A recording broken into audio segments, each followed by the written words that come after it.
Okay, on this lesson we'll be having the annotation tools tapos I will be teaching you some of the skills and the techniques na pwede nyong i-apply using the command or pwede nyong isama sa paggawa ng mga commands natin on AutoCAD. So, ano ba yung mga pwede nating gawin? So, before na mag-annotation tayo, mostly kasi sa annotation natin, puro text lang naman. We have here a 1,000 by 1,000 na box. Kumbaga, sa totoong buhay, it is a 1 meter by 1 meter. So, paano ba natin siya susukatin? Kailangan makapag-setup tayo ng, dim style or dimension. So, yung dimension na yun, annotative yun, mamaya alamin natin. So, for now, i-move na lang muna natin siya or i-copy natin siya ng sukat na sukat. So, copy. Kuha tayo sa center at saka iusog natin siya ng 1.5.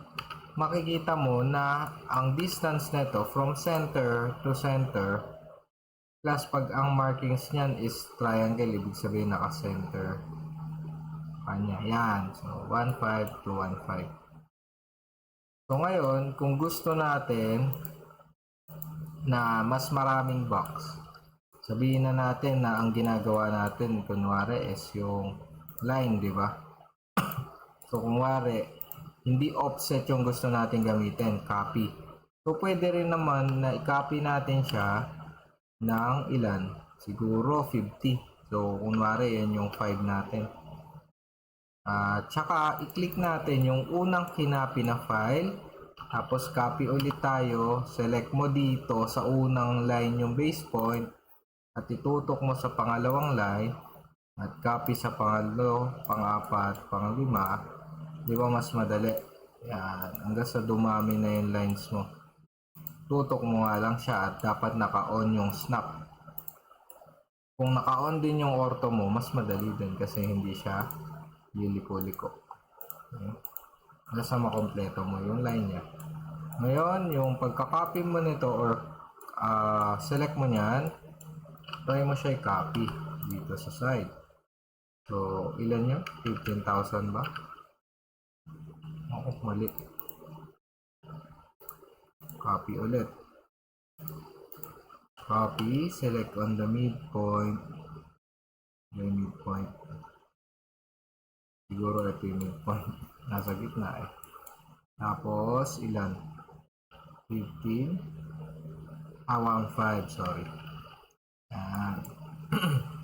So, ngayon, yung 1.5 na yan, pwede natin tong i-rotate. So, copy natin. Rotate. Dito sa midpoint.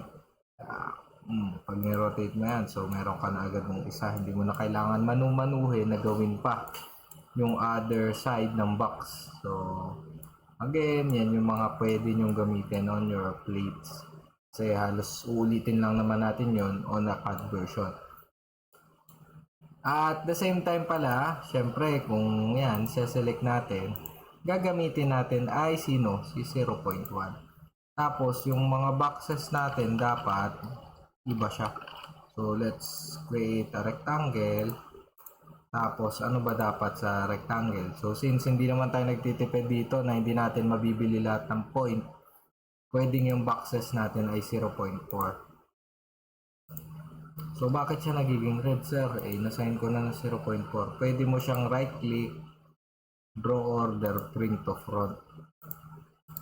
Right-click, draw order, bring to front. So, ngayon, pag ayaw niya lumabas, much better na ano mo siya. Alisin, tapos ikabit ulit. Pagka ayaw pa rin, bring to front na natin, ayaw pa rin, no? Above objects, kaya ayaw pa rin. Siguro dahil pinatong ko yung red, no? So, nauuna pa rin siya doon. So, pwede naman natin tanggalin actually yung initial. O kaya, palitan natin yung initial natin na rectangle ng hindi dito colors kasi ito. Tapos kung i-edit mo siya, so dapat dito ka magpapalit, 0.4. Then delete na tong una. Yan. So, ganun din gagawin natin dito. 0.4. Yan. So, okay na siya. Ito rin isa. Gawin na natin 0.4. Ngayon, ano ba yung annotation? So, yung annotation, kung gusto natin gumawa ng text. So, pwedeng DT or DT na text. Yan. So, text cut text. Yan. Laki, di ba? Actually, class itong text na to. Pwede mo pa yan set up. Depende kung DT gamit mo or empty. So, meron pa isa empty. Yung empty, pagka ginawa natin na ganyan, meron siyang text box at mapupunta siya dun sa ulit niya. So, nagkamali ako. Magkakaroon siya sa text editor. So, text din lagay natin. Yung pinagkaiba nila, ba't dalawa pa? Yung isa, pwede mo siyang i-edit na pabaligtad. Yan, pwede mo siyang edit pa. Pero, kung ano yung scale niya, hindi na siya mag-iiba unless i-SC mo siya na scale na mano-mano, tapos liliit, and so on. Diba? Ito naman, pag dinoble click mo, maayos mo pa yung font size niya. Kung mara, dapat ang font size mo lang is 50. So, 50. Wala na. Put na.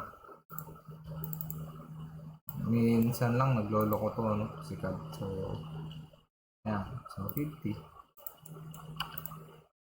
50 yung size niya. So, sa paggawa ng title block, mas more on gagamitin natin si empty para masukat natin yung font size para pare-pareho tayo ng size. Kasi kung hindi ganun gagawin natin, mas mahirapan tayo. So, ngayon, para editable, empty na rin yung gamitin natin. And then, double click, dapat laging center. Yan. Tapos, itong text box mo na, adjust yan. At saka, yan. So, pwede mo siya i-gitna, di ba? So, paano mo siya masasakto? Pwede ka gumamit ng X-line or ano ba yung X-line? XLV.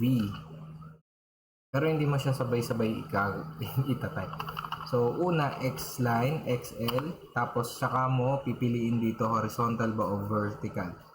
So, pag vertical, V, yan. So, hanggang dulo yan ng kada, hanggang dulo. Huwag mo nang alamin yung dulong-dulo kasi ano lang yan, kumbaga gabay or parang yung T-square mo. Para may guide ka, para ito ay kapantay. Kung wari yung text, kailangan pantay-pantay dito sa line na yan. So, pwede mo siyang i-click dito para lahat ng text mo nakapantay sa line na yan. Okay? So, ganun siya ginagamit. Then, let's just delete all those things. Let's proceed sa ating annotation. Okay na tayo sa text. We just need to have a complete discussion for the dimension kasi sineset up siya class. Baka mamaya makita nyo sa akin na yung dimension ganito siya. DLI, di ba? Yung linear. So, DLI. Para masukat mo, select to select here. So, hindi pa siya nakaset up. Pero, actually, pag dinim style ko or dim style, dapat meron ka ng sample dito para maganda mo siya makita. So, ngayon, wala pa. Let's just put it on 0. Delete natin to unang ginawa. Tapos, mag-setup tayo. Kayain nyo to ha. Setting up din to pero medyo late. Okay, so dim style. And then new. Pangalanan na lang natin na standard PG. Yan. So, dapat model space. Kasi iba yung panukat natin sa isi-set up mo rin yung panukat mo sa paper space kasi magkaiba ng size yun. Yan. So, ngayon bibigyan ka niya yan. Pwede mo siyang i-set up na may kulay, ayusin, di ba? So, start tayo sa simula. Ano bang color gusto mo? So, red, mas maganda. Sa dimension lines, ang baseline spacing natin, dapat siguro medyo malaki-laki. So, kunwari, ang ginagawa natin sa paper ay, so balikan na lang natin yan. Ang ginagawa natin sa paper ay 100 by 100, di ba? Hindi naman tayo gumagawa ng metro. So, 100 by 100. Let's say, ito yung susukatin natin, 0.4 siya, and then, dim style. Nawala yung ginagawa nating new. Diba naman? So, ulit tayo, model. Model, tapos TG11. Ayun, okay na yan siguro, model TG. Tapos, ayusin natin. Sa lines muna tayo, color red. Ano ba, ganyan ba dapat arrow? So, makakapamili din yan pero red muna natin pareho. Anyway, ang extend is 0. Try muna natin yan, tapos edit natin mamaya. Pero right now, puro kulay muna yung ayusin natin. Okay? So, kagaya nito, ano ba magandang kulay? Gayahin natin yung other project ko para mas fit na fit, So, lahat yan, kailangan natin i-set up. Pero, mas maganda kasi kumuha tayo dun sa working na. Like, for example, I have here yung activity1. So, meron akong file dyan, sinetup ko. Para mas madali natin kopyahan. So, sa paper space, ito setup siya, full setup. Sa model space naman, try natin yung rectangle. Then, we have the 0.4. Title block and title. So, dim linear. Then, atake natin paangat. So, yan. Dim linear yan. Ang dim style natin is ito. Layout dimension. Pag malalaki naman, at yung ida-dimension natin is 1:100. Meron din ako sarili. May standard and so on. So, ito, kayahin nyo na lang to para hindi na tayo mag-iba-iba. Modify na lang natin pagka medyo hindi akma dun sa template. Pero right now, workable siya dun sa title block, ito yung ginamit ko. So, let's check lahat nung anong pwede nyo i-edit on your part. So, sa lines tayo, dapat red. We have the line type by block. Screenshot nyo na lang to, Yan. Para pag sinesetup nyo, just open your phones, tapos setup nyo siya ng ganito. Syempre, practice makes perfect. Pagka lagi nyo siyang sinesetup, iba-iba kayo ng PC. Mas lagi nyo matatandaan yung mga dapat nyong sinesetup na dimension.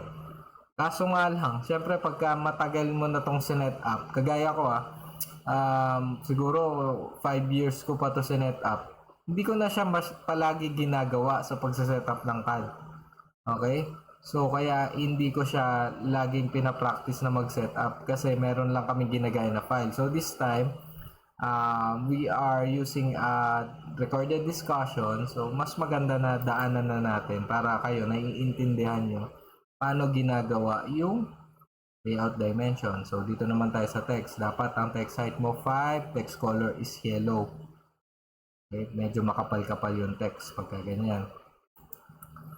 Ayan, so ito yung mga i-check natin. Always keep, decide dimension line, scale dimension, and draw.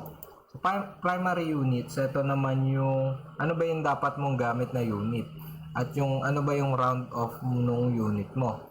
So, for example, decimal tayo, ang pinakamataas na round off na 0.05. And then, ito mga alternate unit tsaka tolerances, hindi na masyado ine-edit. Kaya ito na lang mga umpisa. So, pwede mo siyang balikan, replay. So, that's the essence of a recorded discussion. Para pag diniscuss ko at hindi mo naintindihan unang-una pa lang sa discussion, pwede mong balikan or i-replay. Tapos, screenshot.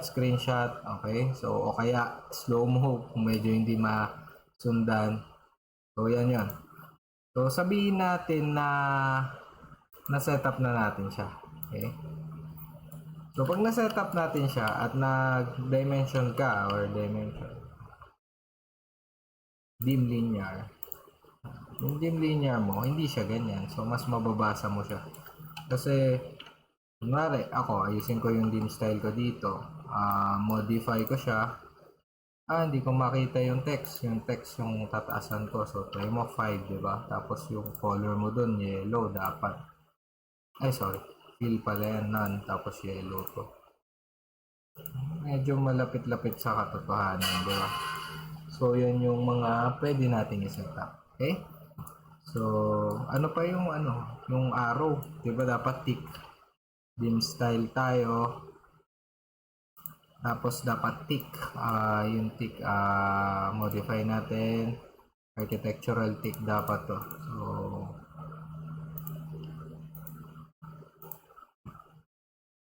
So dapat yung arrow size mo medyo 0.5 siguro para lumaki-laki. Or pwede na 1. Maliliit pa rin, no? So, 5. Pwede siguro 5. Okay. Close. Yan. So, mga ganyan. Yung dimension. Pero much better kung yung kanina yung gayahin natin. Mas okay tignan eh. Ito daming 0. Tignan nyo yung dapat ang decimal lang natin 2. Okay, so again, so ganyan. Next is that meron tayong iba't ibang dimension. Kunwari, diniscuss ko na to actually on discussion. Pagka DLA or dim align, yan, DAL pala, sorry.